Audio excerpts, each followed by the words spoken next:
ఈ ఎన్నికల్లో చంద్రబాబు గెలిస్తే జూనియర్ ఎన్టీఆర్ ను టీడీపీ నుండి గెంటేస్తారని అన్నారు కొడాలి నాని. పుట్టినరోజుకి చావుకు తేడా తెలియని లోకేష్ ను సీఎం చేయడం కోసం జూనియర్ ఎన్టీఆర్ పై కుట్రలు చేసి అనేక ఇబ్బందులు పెడుతున్నారని ఆరోపించారు.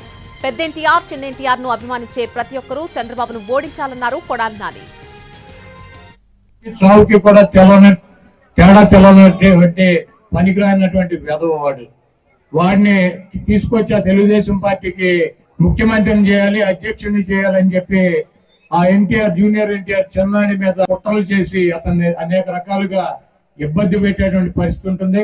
ఎన్టీ రామారావుని, పెద్ద ఎన్టీఆర్ ని గాని చిన్న ఎన్టీఆర్ ని గాని అభిమానించేటువంటి ప్రతి వ్యక్తి కూడా ఈ దొంగ, ఈ 420 అయినటువంటి చంద్రబాబుని గొయ్యి తీసి గోతులో కనుక పాతి పెట్టినట్లయితే ఆ పార్టీ రేపు ఎన్టీఆర్ చేతిలోకి వెళ్తుంది. కానీ ఈ పనికి మాలినటువంటి చంద్రబాబుని, లోకేష్ ని గెలిపించినట్లయితే ఆ ఎన్టీఆర్ ను కూడా అనాదరణ చేసి ఆ ఎన్టీఆర్ ని కూడా బయటకి గెంటి ఈ పంది కుక్కలు ఈ పార్టీని ఆక్రమించుకుని పేదల పొట్టకొట్టి వీళ్ళు సంపాదించుకుని కోటాను కోట్ల రూపాయలు సంపాదించుకుని ఈయన